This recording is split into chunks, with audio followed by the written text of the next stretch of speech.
Comment faire pour ne pas toucher au capital investi? C'est la question qu'un internaute, un follower m'a posée en eBay. Comment faire pour éviter de toucher au capital investi? Éviter de toucher au capital investi, prenons le problème à la source. Lorsque vous décidez de vous investir dans une entreprise, d'investir dans un business, vous devez comprendre d'abord ce principe. L'argent que vous investissez, ce que vous appelez votre capital, doit être un montant que vous êtes prêt à bloquer pendant un certain moment, pendant un certain nombre de mois, pendant un certain nombre d'années. Ce n'est pas un argent qui va vous permettre le mois prochain à payer le loyer ou encore à vous nourrir demain, à payer la scolarité de vos enfants. Non, ce n'est pas ça un capital. Le capital est ce montant-là qui représente la semence. La semence que vous avez, celle qui vous permettra de récolter. Imaginez un peu, pendant les récoltes du maïs, prenons cette culture. Nos mamans vont au champ, ou nous allons au champ, on récolte le maïs. Imaginons si nous ne gardons pas la semence pour la prochaine saison, que nous consommons tout. Est-ce que la saison d'après, on aura de semences? C'est le même principe.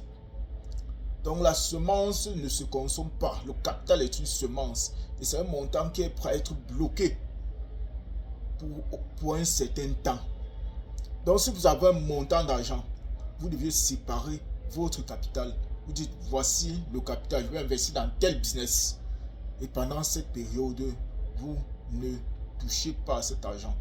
Encore plus, lorsque vous avez même des bénéfices, lorsque vous commencez à avoir des bénéfices, vous pouvez décider de retirer les bénéfices pendant une certaine période précise.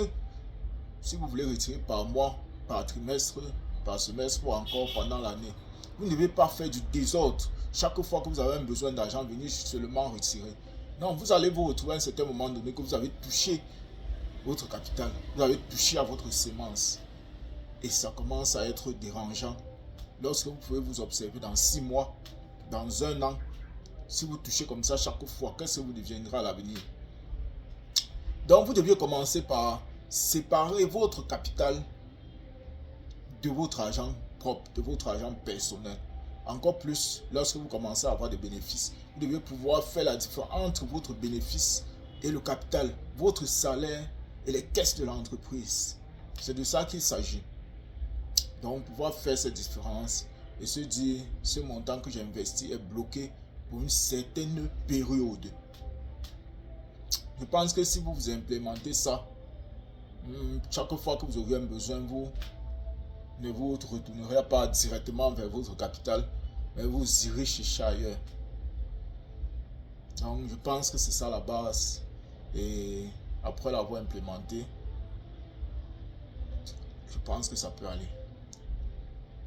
Et apprenez aussi, pour finir, apprenez à vous payer dans votre entreprise. Dans votre entreprise, vous devez avoir un salaire. Vous ne devez pas être dans les caisses à tout moment en train de retirer. C'est à partir du salaire que vous vous fixez que vous deviez orienter vos dépenses.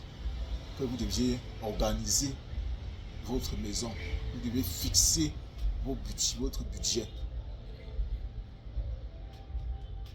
Ciao.